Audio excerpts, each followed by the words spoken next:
We've got 6 o'clock. We're going to call this meeting of Lenore County Board of Education to order. I'm going to recognize Ms. Diane Lynch for the invocation. Let us pray. May the words spoken in this room tonight be beneficial to the students, parents, staff, and administrators in our school system, and may we be led by the guiding principle to always base our decisions on the best interest of our young people. Amen. Amen. Please join me in the Pledge of Allegiance. I pledge allegiance to the flag of the United States of America and to the republic for which it stands, one nation, under God, indivisible, with liberty and justice for all.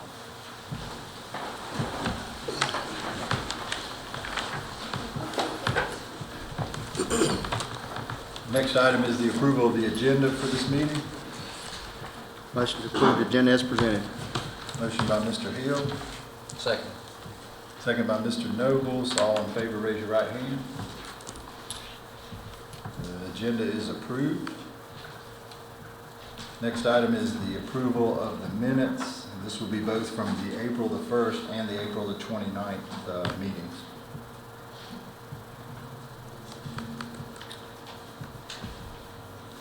Move to approve the minutes from the April 28th and 29th meeting. Motion made by Mr. Smith, Second. second by Mr. Stroud. All in favor, raise your right hand. Minutes are approved. Next item is the board chair comments. I want to thank everyone who attended our recent legislative dinner.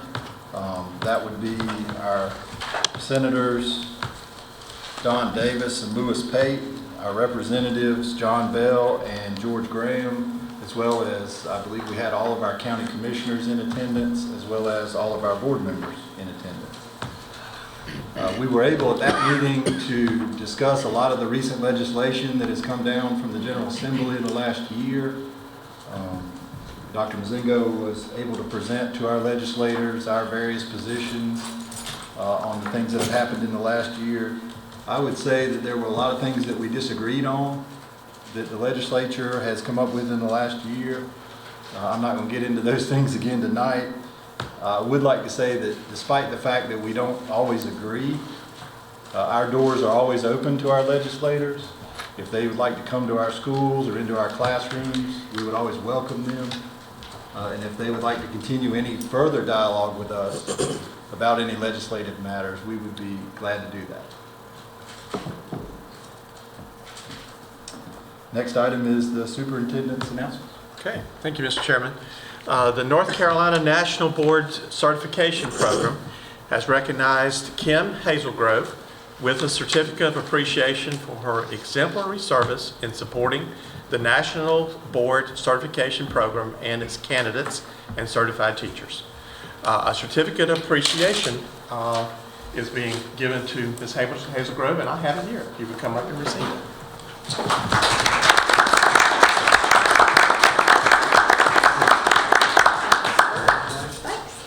Of course, we have known for a long time that she gave us an exemplary service. We're just happy that they called on.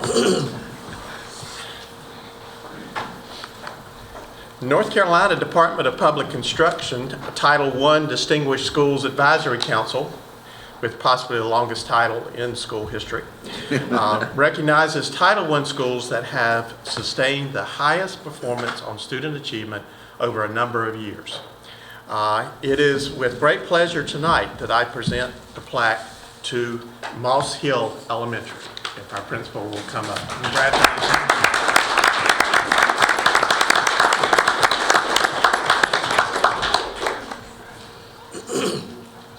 Very pretty plaque, of course, and well deserved and earned. Okay.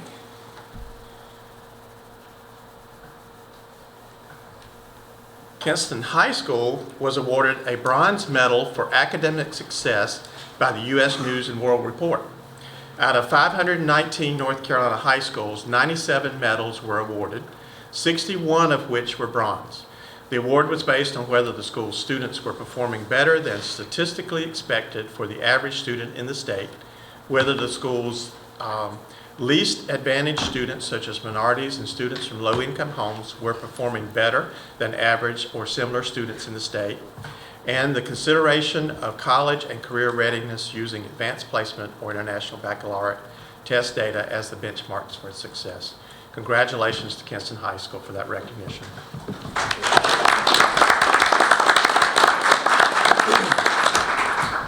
Our School System Improvement Task Force met on April 28th, and I'll give you a quick rundown of the work.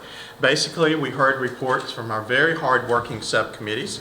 The first one, the High School Subcommittee, is, of course, working on all students having the opportunity to complete 2 years of college and high school, and students completing their high school work in 5 semesters so that that is possible. They are working on schedules and ways of communicating possibilities to students and parents, and we look forward to some recommendations at our next meeting coming from that committee. Our middle school committees, dealing with goals 4 and 5, are focusing on 5th to 6th grade transition and completing Math 1 before going to 9th grade. They recommended that we take a look at grade configuration and that we organize a system-wide math committee to work on preparing students to take Math 1 in 8th grade, and also take a look at the work that's being done by Content in Savannah, being a grant that we've had to do that very work. And they will be coming forth with some recommendations that should end up here at the board also. Our Read by 2nd grade committee focused on topics that they were researching. Those were how personal devices can enhance reading, and of course with news to come later tonight, we hope we'll have those personal devices available. Vertical planning for pre-K2, the need for reading specialists and summer experiences. They will also be bringing more recommendations for consideration for the committee, and of course, as we get them out of the committee, we'll be bringing them here for you to consider. Kindergarten readiness produced several well thought out recommendations, such as transition kindergarten, summer programs, alignment with pre-K programs, eliminating barriers to pre-K, and better community collaboration. We are working on some of those administratively and hope that you will see these, some of these at the board level for recommendations also, particularly the transition kindergarten approach that we hope we can put in with great success, but not a large investment. We think we can manage that and do certainly better for our students that are coming in. School choice, shared with the result of the survey that they put together, where we kind of were at that point in time, which we had about 1,100 responses now. I think we're up to about 14 to 15. 1,600 now, okay. So that number keeps growing a little. Still a little disappointed that we have 9,000 students, 58,000 residents, but 1,600 surveys, but that's okay. We have some folks that are interested. We're looking forward to an in-depth analysis from that committee in terms of that survey and what they feel like it's telling us in terms of what people want, in terms of improvements in the school district. And certainly we'll share that with you as we receive that from the committee.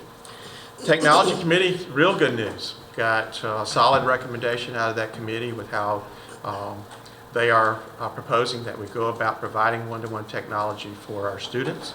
And you will hear that later in a report and a recommendation for your approval, hopefully. All right.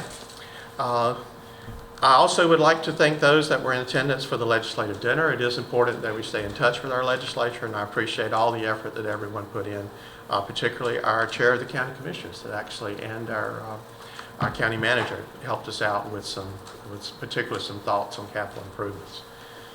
North County Public Schools Transportation Department held its annual school bus rodeo on April 11th at Granger Stadium, and the winners are, in first place, Aaron Chadwick from Lenore County Learning Academy.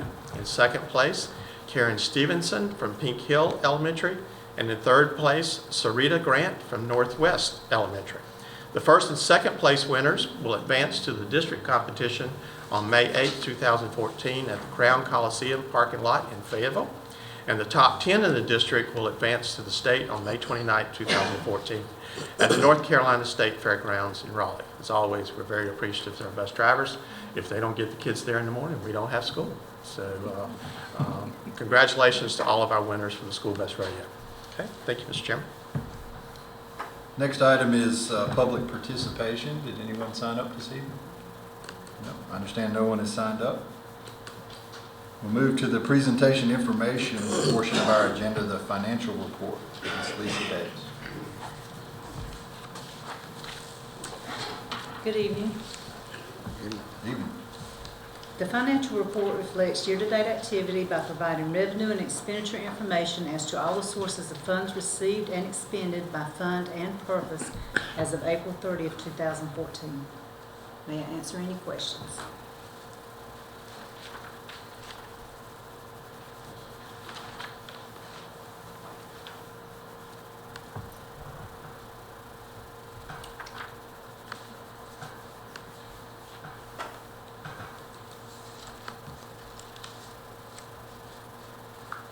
Any questions for Ms. Davis this evening? All right, well, we will let you stay on for the action portion of the agenda. The first item on the action agenda is the budget amendment number 3. Ms. Davis. Okay. This budget amendment increases state funds due to additional allotments received in PRC 001, 3, 7, 13, 14, 24, 27, 31, 34, 56, 61, and 69, and 130 due to the charter school adjustments. It also increases state funds in PRC 003 for sub-pay reimbursements, PRC 015 for interest, PRC 016 for the summer reading camp, PRC 056 for early college reimbursements, PRC 063 for EC special program funds, and PRC 085 for M-Class Reading 3D. It increases the child nutrition funds due to a grant received from the Southeast United Dairy Industry Association. It increases other local funds due to additional funds received for PRC 574, the Contiguous Savannah Girls Welcome STEM Grant, PRC 808, Contiguous Savannah Region 2 Principal of the Year, PRC 815, the Kinston High School Fisher Trust Fund, PRC 862, the E-Rate, PRC 860, the PEG Channel, PRC 885, Family Literacy, and PRC 930, the Medicaid Plan. May I answer any questions? You may also notice that finance officer might be getting ready for June. So, Trying to catch up a little bit. Were all these expected, Lisa? Yes, most of them were.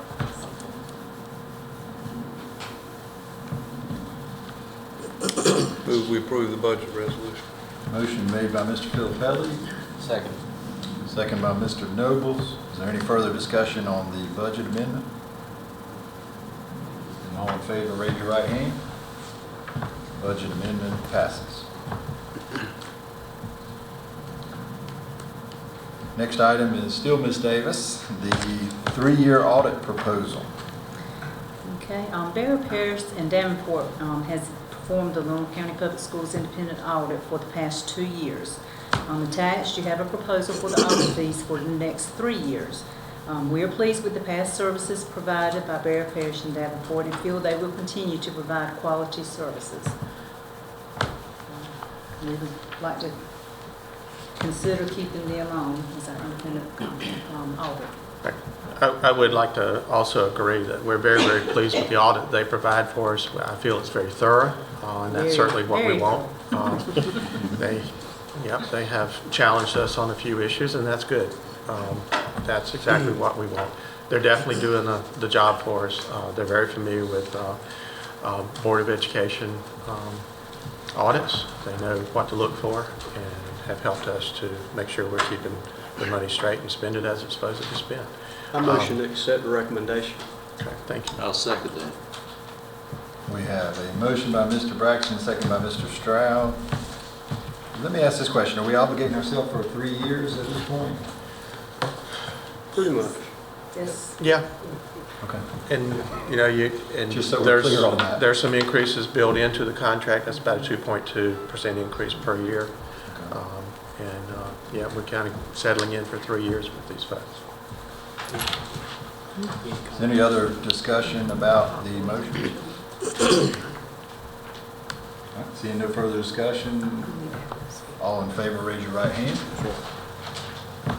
The audit proposal is approved. Thank you, Ms. Davis. Next item is the pre-K-5 designation at elementary schools. Dr. Mazinga.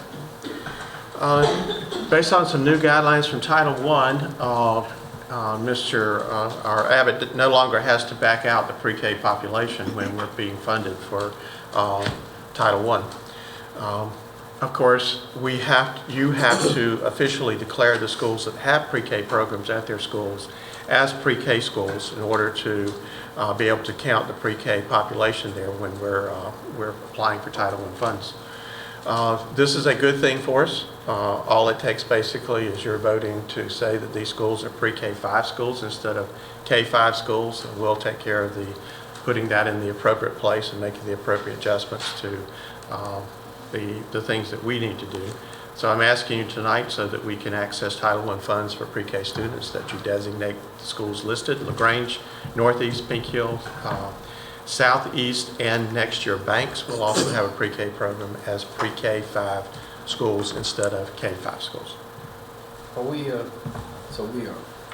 increasing the amount of kids that can get the, Funding, really? yes, That that's it. Yeah, that's a very good thing. is, we were just talking about that, that's about it.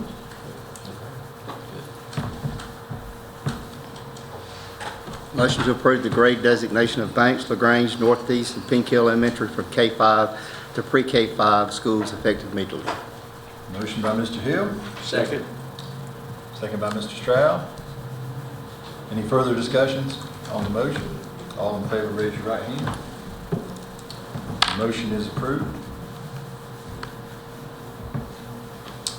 Next item is Mr. Williams, the one-to-one technology initiative.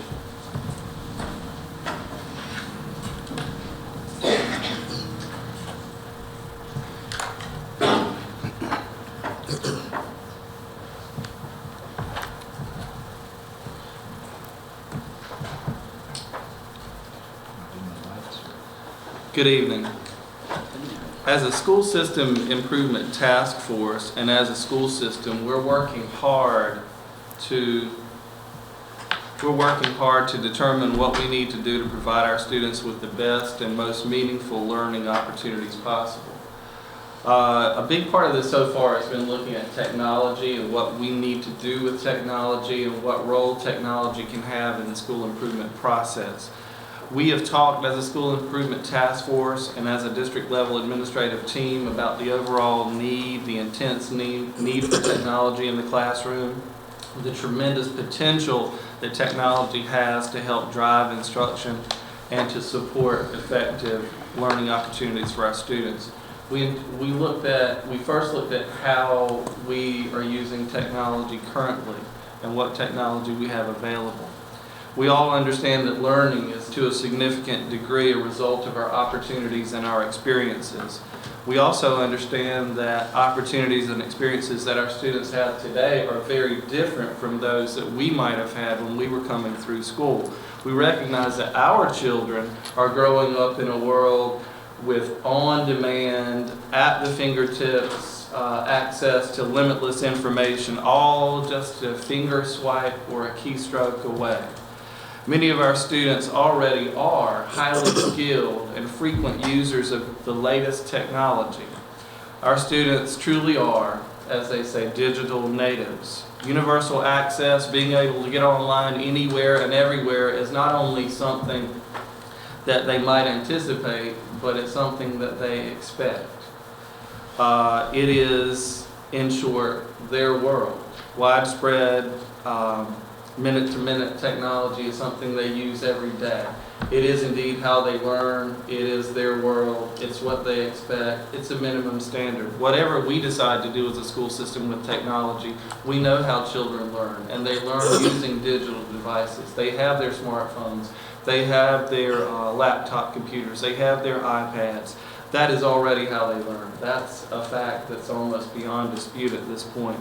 Our goal, we have decided as a school system improvement task force, is to work to match our opportunities and our experiences in the classroom with how our children learn, and to make sure they have the best and most effective learning opportunities that we can provide. We have some wonderful teachers, some outstanding teachers in Lenoir County, who are working very hard every day and are doing great things. But we need to make sure and many of them are using technology in their classrooms every day. Points of light, points of excellence we have in almost all of our schools. Great teachers doing great things with children, many of them with technology. We want to make sure that those experiences are not just not the exception and not here and there, but are instead consistent throughout our school system for all children in every school. We want to make sure that what we offer them truly is the best available for our kids. We believe and suggest strongly to you tonight that our teachers and our students do indeed deserve the best that we can provide.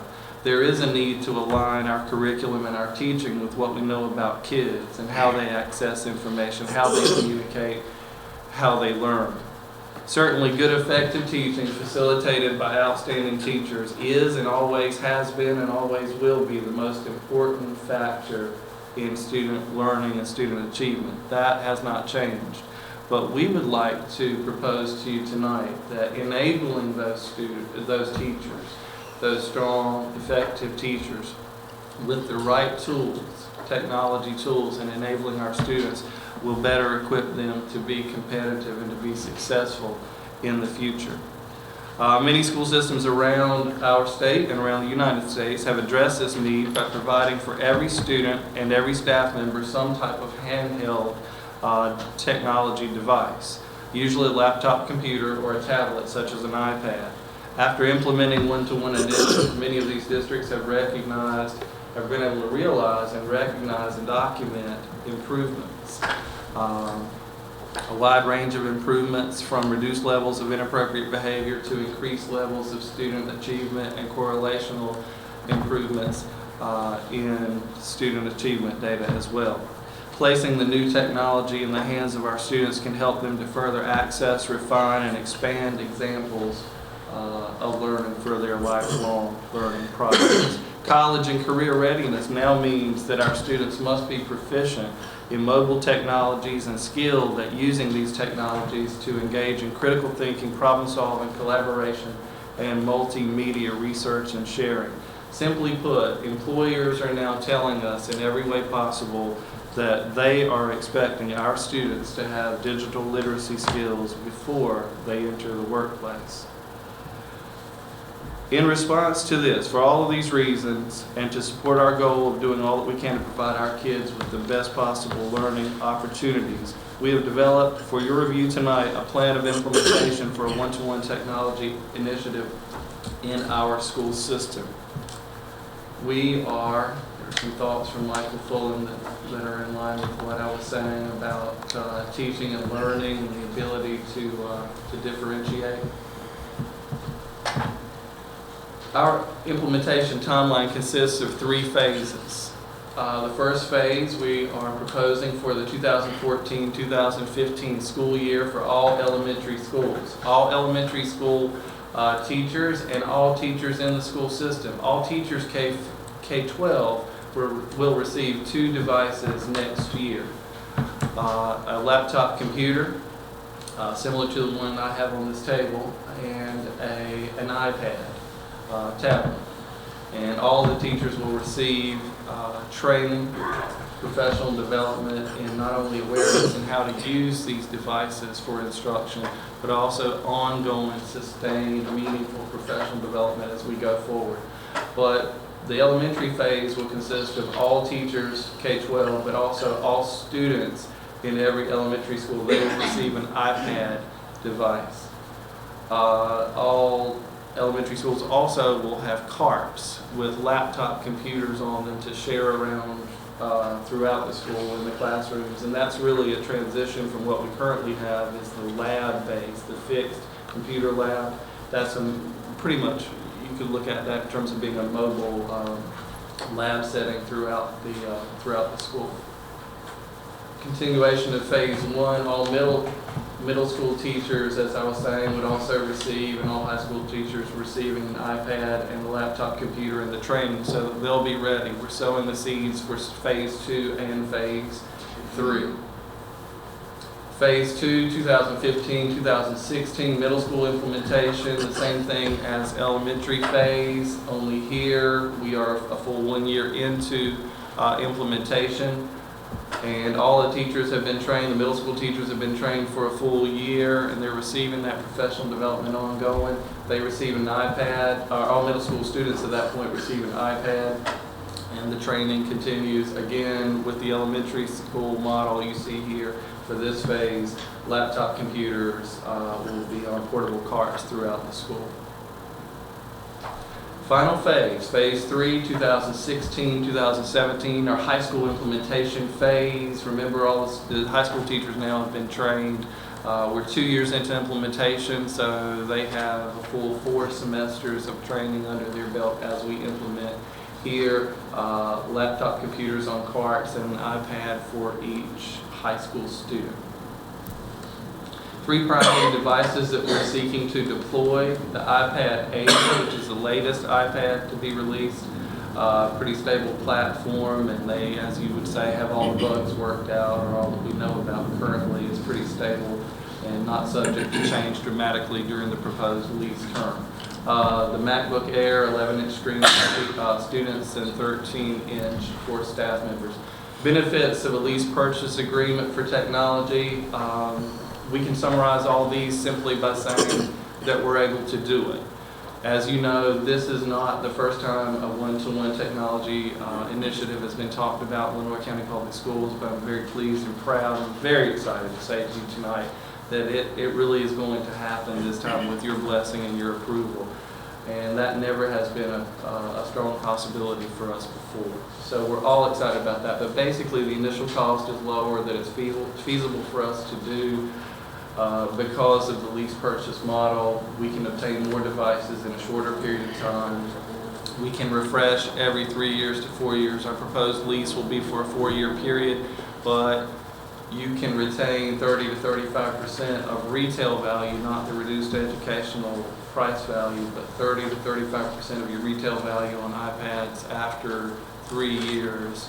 That's what the market research shows, and you can sell those to a third-party vendor and actually pay off the 4th year of the proposed lease. And school systems like Mooresville in our state do that all the time, and it's a well-worn path, and it certainly, those are lessons that we can learn from and benefit from. Our cost, our 4-year lease purchase agreement proposal, just over $1 million for 4 years. Now remember, this would replace, this would complete our addressing of technology purchases, you might say, forever, in a perpetual way if we continue this practice. Because currently we're purchasing and machines are becoming obsolete by the time we can, well before we can afford to replace them or purchase other machines. Most of the machines that we have in our school system are what we call legacy machines, which are machines that the manufacturers do not even recommend working on, and that software sometimes they won't support the latest software that we need for instruction. This proposal involves financing over a 4-year period, and we work with, if we chose Apple, we work with Apple, for instance, their financing would involve a little more cost. You can see the total cost from $3.9 million to $4.1 over 4 years. We have included in our budget $1.2 million, you might recall, from last week's budget meeting. There will be some costs that you have to figure in, a 1 to 3% potential for damaged machines, breaking of machines, and needing to replace those. And also there's the issue of professional development. So that's why there's a price differential there. We feel that this is a good price, but it's just a planning price provided to us by Apple for budgeting purposes as we move forward. It certainly isn't a locked-in price. It wouldn't be appropriate to do anything like that before bringing it before you for your review and your approval. The good news is our Central Services administrative team members have identified internal sources of funding that we can use to fund at least phase 1 and possibly phase 2 of this. We will be asking our commissioners for help with phase 3 by the time we're implementing phase 3. as well. Now, this is a proposed timeline. Remember, if this meets with your approval and you approve this tonight, this is a best-case scenario. If funding is almost immediately available, but certainly we can implement it at any time. Best case is having the machines in place and the training completed by the time the school year starts. That does not have to be in previous systems. Dr. Zingo and I have talked. He's been familiar with scenarios in which they implemented after the beginning of the school year and did so successfully without anything lost. But this is a best case scenario timeline.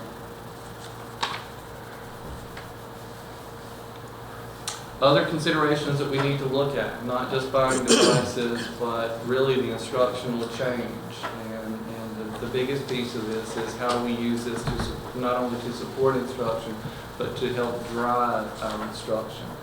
But other considerations here, technology, infrastructure, maintenance, and upgrades. I feel very good about our technology infrastructure now. And if you look at where we are, we do have, like every system, we're looking at how wide our coverage is and how deep our coverage is. We have all aspects of every campus covered. Yes, we do. Are we deep enough that if we deployed this for the 14-15 school year in every elementary school, that all kids could get on in the school at the same time? And there was a time in recent history when we could not say that. I do feel confident in saying that they could do that now. So we feel much, much better about that. Connectivity and coverage issues are figured out. We've been working hard. Mr. Decker, this department, have been working very hard to address those needs over the last few years, and especially in the last year, we've made a lot of progress in that room. Very proud of that. Additional human resources needed for instructional technology facilitators. We're working with the schools on that. That is essential, having the people in place to do this effectively. Essential human resources need technicians. We're also working with that to handle this tremendous increase in the number of devices. That's a factor for us as well. So several things that we need to look at, and those are logistical features that we'll work through. But for us, the bottom line is we believe that implementing a one-to-one technology for our school initiative for our school system is essential. We believe that the time is now. We believe that it's the right thing to do for learning, and we believe strongly that it's the right thing to do for children. Tonight, we're unanimous in recommending to this board that we seek to move forward with implementing this one-to-one initiative for our school system. It is indeed an opportunity for us all to make history in a very positive way for children. At this time, I'll take any questions. We are, of course, recommending that you adopt this as a plan. We will certainly not enter into any lease or buy any machines until we know the funding's in place. You will need to approve that lease purchase as well as the commissioners will need to approve that lease purchase. We will also give you regular updates as we implement this and keep you involved in every aspect of the project as we move forward. Tonight, you're just agreeing with the folks that have worked on this very, very hard to lay out a 3-year plan that will give us hopefully the technology we need to teach our children. I have a question. Yes, sir. Yes, sir. Mr. Williams, suppose little Johnny goes home with his instrument or his iPad and it's damaged or it's lost or stolen. What do we have in place to protect that child or that instrument? Absolutely. There are several ways you can do that. Apple has a program called Apple Care, a per device program that you can purchase. It's $99 per device. Many school systems self-insure. They set aside a pot of money, or they work with a third-party vendor, an insurance company, and insure the devices. Apple Care, for instance, through Apple, if the machine is broken, you can have the iPad screen broken twice during the term of the lease, the same one broken up to 2 times. But you would still have to pay a fee. It's just like getting your car damaged. A deductible, it would be currently is $49. Different school systems do different things. When we went to Maryland, the school system in Maryland, their most frequent problem was having iPads either stolen or broken. None of the iPads were actually defective. In all that they had deployed, they only had 2 iPads with any defect that had to be sent back, and we thought that was rather amazing. But we said, well, what happens to them? Have you had any problems at all? And it was logistical in terms of dealing with sending back the machines that are broken. But we're working on a plan here to do that in-house, and we're proposing to do that, to do a set-aside amount and have some extra machines here so that the student wouldn't have to be without the machine while it's sent off to anywhere. We're having our technicians trained by Apple to work on these devices to say replace screens and things like that, since the data shows that those are the most common things that happen to the machines. And The loss and breakage percentages, according to all of the systems that have deployed them, is between 1% and 3%, which is actually fairly low. But we definitely will have a plan to take care of the children. That would bother me about some kid losing it, or it's Yeah. misplaced, or. And of course that happens. The experience that other school systems have had is that they actually take care of them much better than you would expect. So the loss and breakage is much lower than what you might anticipate. And also, Mr. Stroud, a strong recommendation has come forward from other systems for us to invest in some pretty sturdy cases. They make cases that will actually allow the iPad, well, it's pretty much like our iPhones and things like that we're all familiar with, that wouldn't advise it, but for the machine to be dropped and it wouldn't break. And plenty of cases, shock absorbing cases out there now, and they're advising us to do those. Some of them carry a pretty hefty price tag, but the price point on some of them has come down enough that it can justify the purchase. One of my questions was kind of in line with Mr. Stroud, because I know some of the, some other counties have, that use one-to-one have required the parents to purchase insurance for a small fee on that. And I was going to ask, our parents won't be required to do that. Are we going to take care of that? We are not currently proposing that. Now, I can tell you in doing the research with other school systems, it is all over the board. Some school systems have required a fee from parents, some have not. The school system we visited in Maryland had proposed that originally as a part of their implementation, but they had to back off that. Their parents said they couldn't afford that, and that did not work. And it was a logistical failure, and so they backed up, reassessed, and decided that they would use other funding sources and not ask the parents to do that. Some school systems do, some put in a flat technology fee, some don't. We've not proposed that for this initiative. Yeah, that was the same question I was going to go at too, is because I know that people that see this, they're going to say, well, how much is this going to cost us? And am I hearing you say that this will not cost the parent of kids in school any money?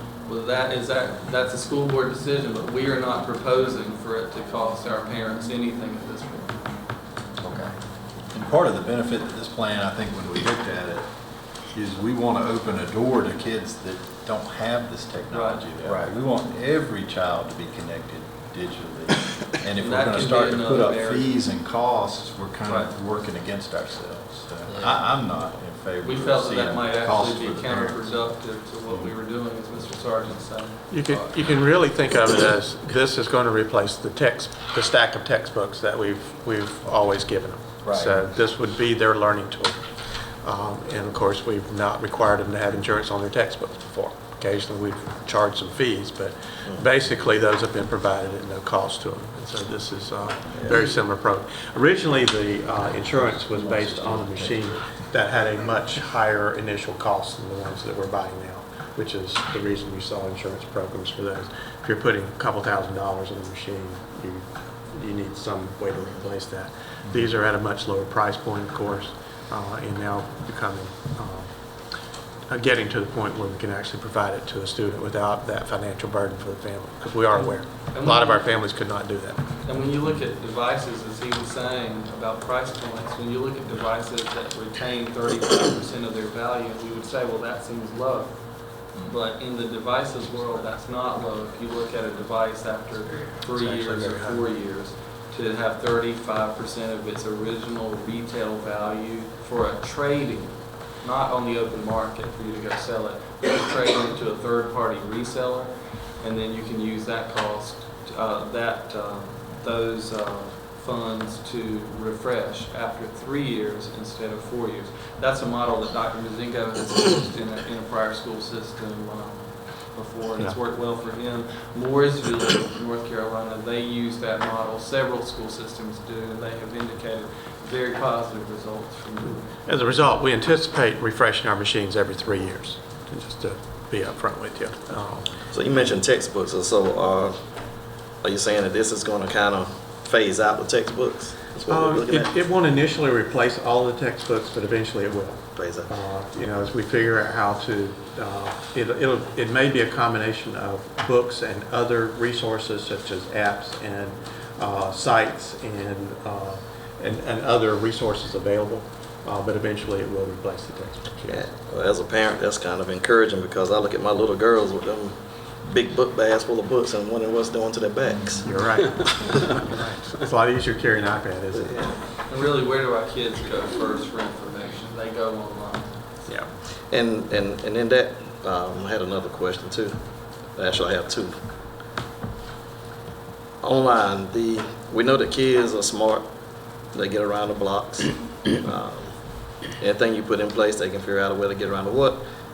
In the infrastructure that we have, will the system be the same for the iPads that we use currently to block the sites that we don't want them to go to in the system? It will be. The online access would be the same, so we would use, our same security measures, and there are additional measures that you can purchase and management programs that you can purchase, specifically for the iPad and iPad deployments to, for instance, one of them can see everything that's on every iPad and report that back to a central location and scan for appropriateness of content and all that. Certainly, just like with your iPhone apps and everything else, there's a feature for locating a lost or stolen device. Things a wide range, but we have a multitude of devices already. Every school, whether it's categorized that, every school in the United States is a bring your own device school because the phones, the minute that people walk into, and our data indicates that here, the minute people walk into a wireless setting, the phones go on to, or other devices go on to the network. So we already have those security measures in place. And that's a constant concern, actually. Right, so the system we have in place now, is it one that alerts the teacher, the instructor, if somebody goes on that site they're not supposed to? It's done through the district level, but we monitor that already, the appropriateness of content on school level machines, and we'll go out and address that situation at the school level, and it goes right down to the IP address in the school, down to the machine itself. And the other question I had was, would relate to implementation. I know you said it was the best case scenario to implement 2014-15 school year. And looking at the plan, does it look like we would be able to have the infrastructure and the support in place to implement it, to have a full implementation? Absolutely, without question. It's just a matter of, do we start on day one or before, or do we start at some point later? And it depends largely upon when the funding is available. Yeah, this is a funding issue, is what's holding us up, as long as the legislature doesn't cut our funding again. If our planning numbers are good, we're good to go. As you know, we put it in the planning budget already for this effort. Any other questions? Well, I'm delighted with the work that has gone on, and I am very much in favor of proceeding as well as we can with this, as far as we can, as long as funding is there. And I'd like to go ahead and make a proposal now that we accept this and we go with it as best we can and try and keep our funds so that we can follow through on what we have discussed. Was that a motion? Is that a motion? That's a motion. Second. Motion made by Mr. Stroud. We have a second? Second. Second by Mr. Smith. Is there any further discussion on the motion as it stands? Seeing no further discussion, all in favor raise your right hand. Passes unanimously. Thank you, Mr. Williams, for all your hard work on this this issue. Absolutely.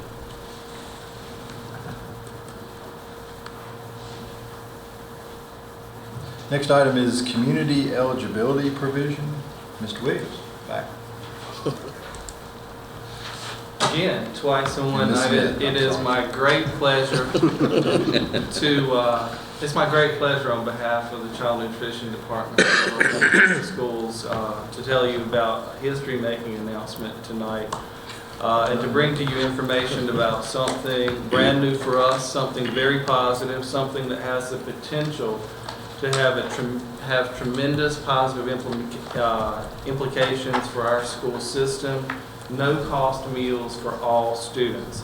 The idea of no-cost meals certainly is not new. This is something that many school system leaders throughout the years and other educators have identified as a great need.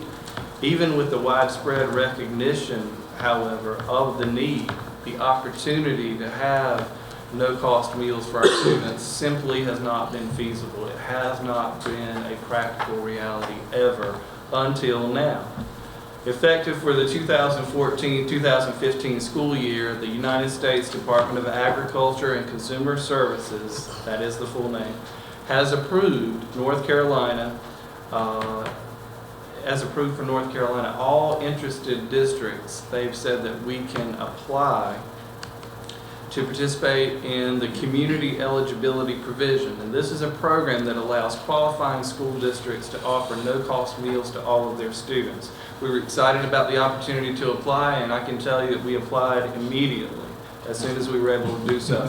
The great news that we have tonight is that we have been notified by the USDA that Lenoir County does in fact qualify, and that our application was in fact approved to offer no-cost meals to all of our students beginning with the 2014-2015 school year. Mrs. Pam Smith, our Director of Child Nutrition, is here to share with you some very specific information about this whole process, how it got started, what it means, specifically what it means for our school system and our kids. Ms. Smith? Good evening. Chairman Sargent, I'm going to ask your permission, if you don't mind, if I stand up. I've waited 24 years for this opportunity. I'll stand up. Motion is. Go right ahead. First of all, I want you all as a board to understand that this is not something that's happened just overnight or over the past 4 or 5 years. This is something that's been in waiting for about 50 years. And these ladies that are here with me tonight can attest to that. I invited them because they spent their careers in Lenoir County for this very thing, and I think they deserve to be here to be a part of this, whether you agree or not. So I invited them to be here. We agree.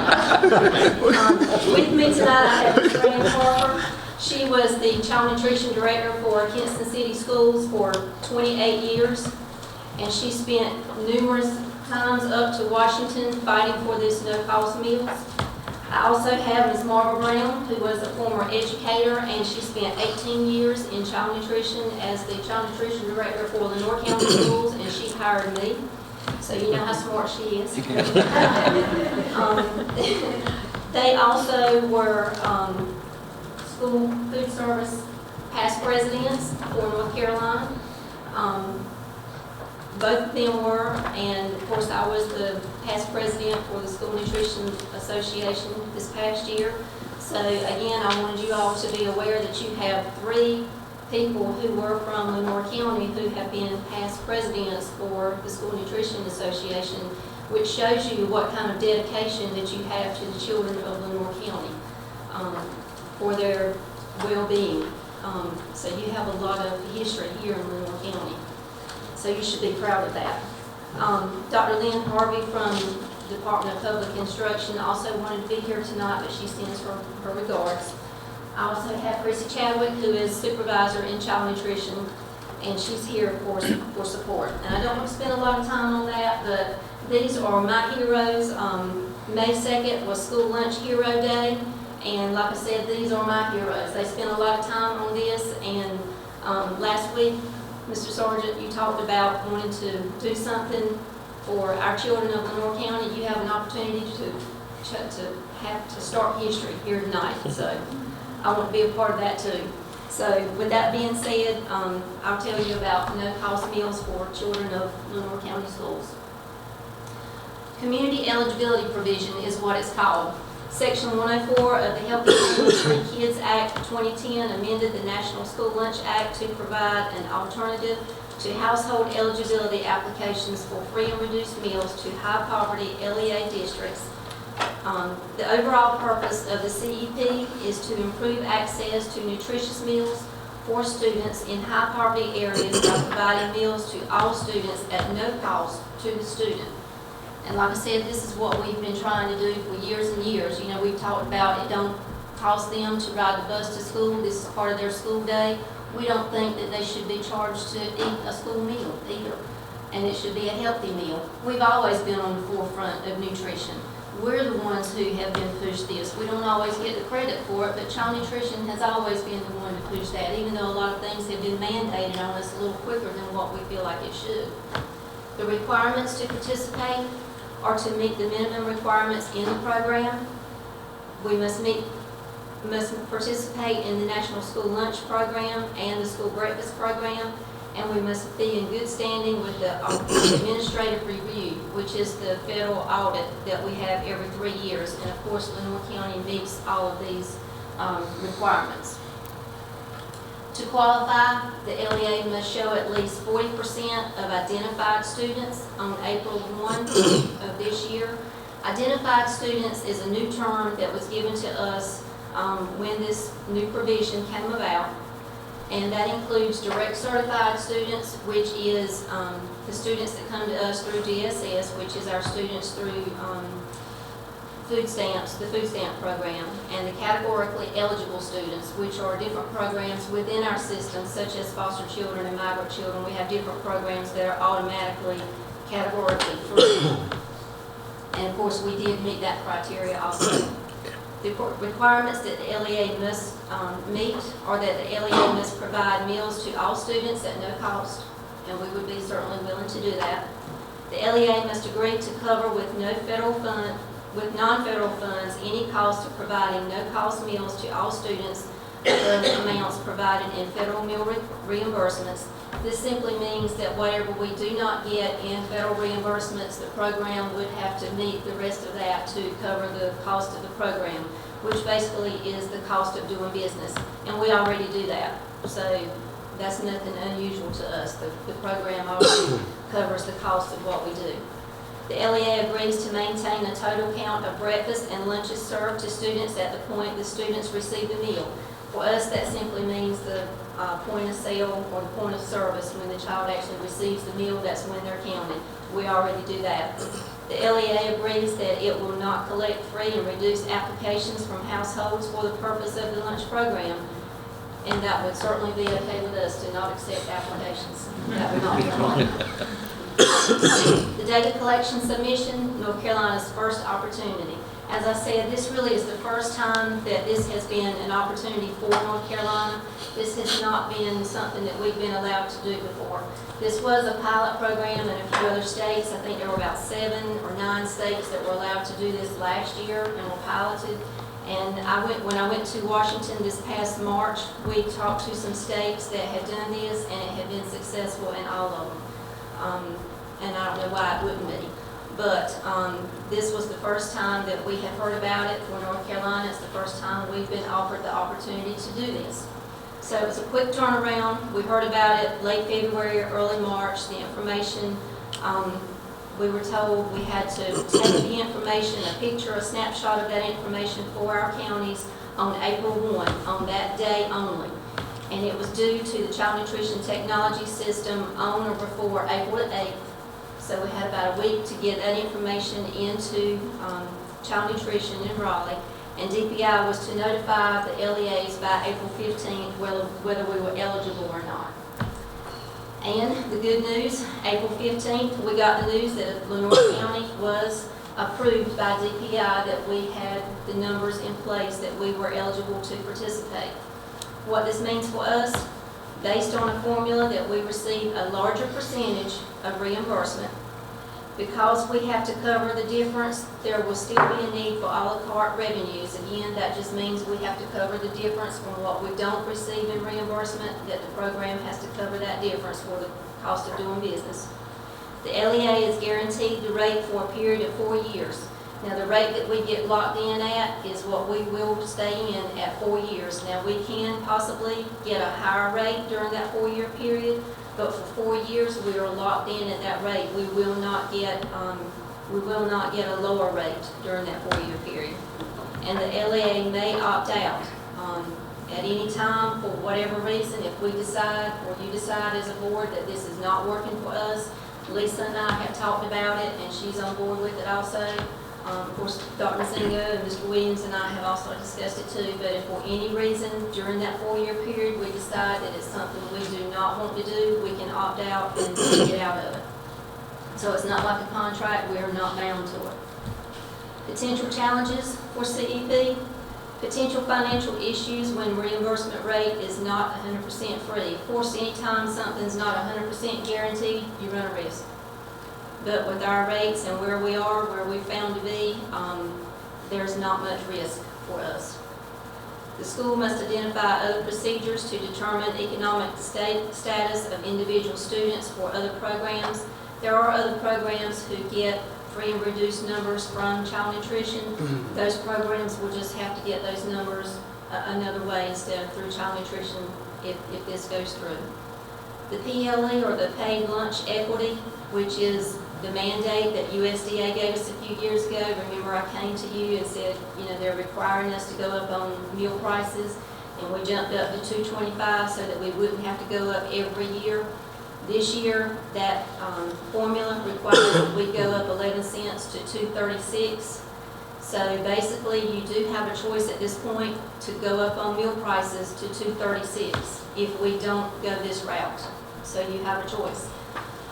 At this point, at $2.36, if that's what you go with as a meal increase, then our staff would have to go back to collecting nickels, dimes, and pennies, which would slow down our lunch lines and, cause backups at the cash registers and for the children.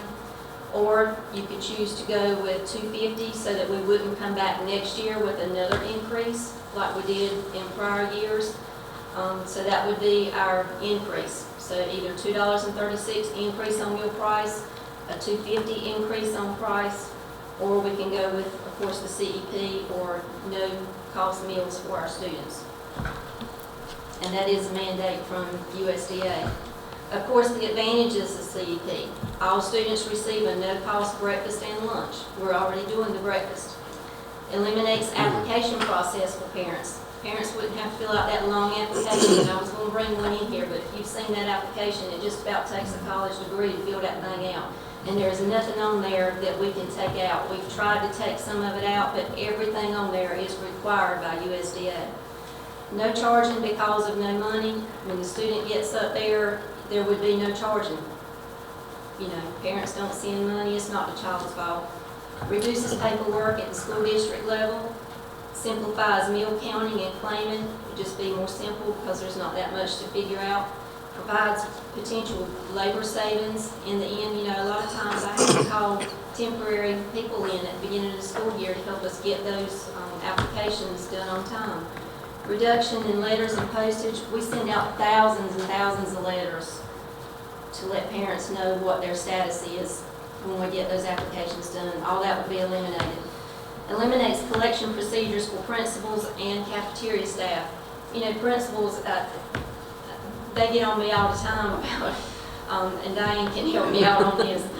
They have to help us in collecting money from charges from students, and that would take a huge burden off of our principals in trying to collect money from parents that have had charges from their students.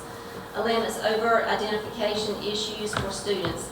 This would just take away that whole identification of students being at those free, reduced, and paid statuses. When they go in, they wouldn't have to worry about who knows what my status is, when they go up. This way they can just go in and get a lunch and not have to worry about who knows how much money they have. Improve nutrition to students at risk. Potential for attendance rate and test score improvement. If a child's well fed, they're going to do better, they're going to think better. You know you do better if you have food in your stomach.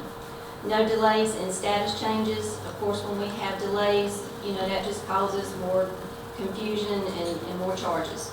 Less burden on parents for verification.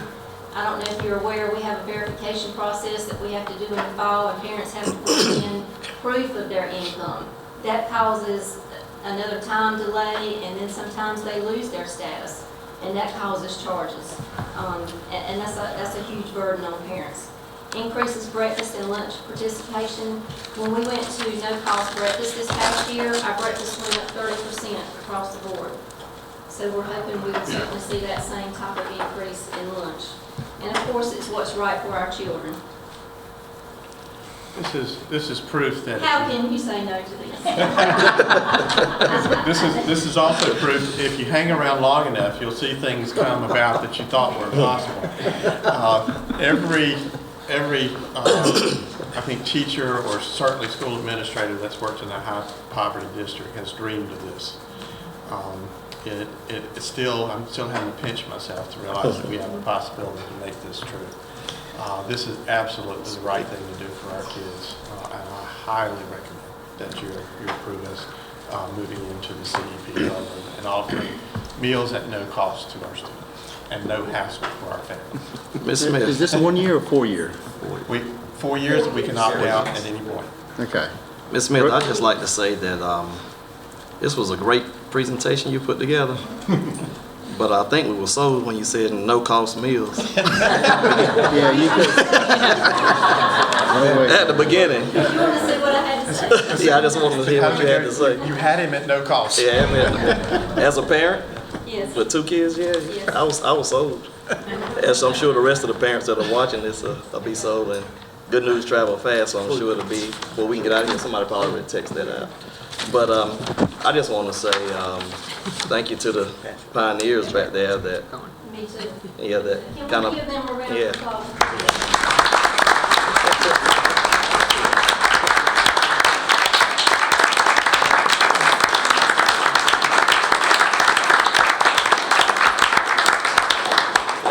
Thank you all for paving the way, and I'm glad that you are able to see this come to fruition. Yes.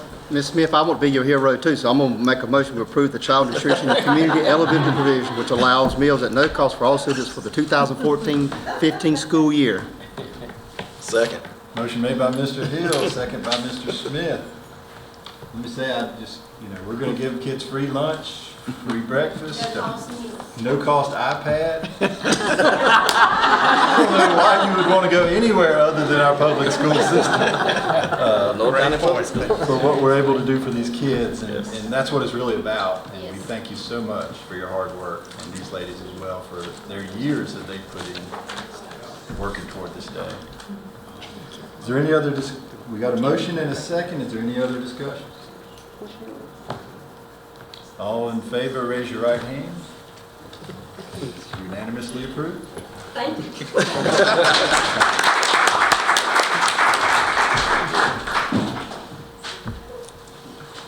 Now, who has to follow that? We have a resolution to sell South Lenore High School residential building. Ms. Kelly Jarman, if she's here. I did not see. She's not here. I'll do that Okay. for her. The carpentry students at South Lenore have nearly completed their house that they're working on in their class. And so that we are asking that you approve a resolution to authorize the auction for the sale of the house at the end of June. So moved. Motion by Mr. Filippelli, second by Mr. Nobles. Any further discussion about the resolution to sell the property? All in favor, raise your right hand. The resolution is approved. Next item is our application for CTE state federal funding for 2014-2015. I guess that's Ms. Lynch. It is. Each year, as you know, Ms. Jarman does submit an application to DPI in order to receive and use federal funds. So it's that time of year when we ask that you approve her request to apply for funding from the federal programs for the 2014-15 school year. So moved. Second. Motion made by Mr. Noble, second by Mr. Stroud. Any further discussion on the motion? All in favor, raise your right hand. Motion carries. Ms. Lynch, the out-of-state school trips. Rochelle is requesting to have their students go on a field trip to King's Dominion on May 24th. This is their honors chorus that will be competing.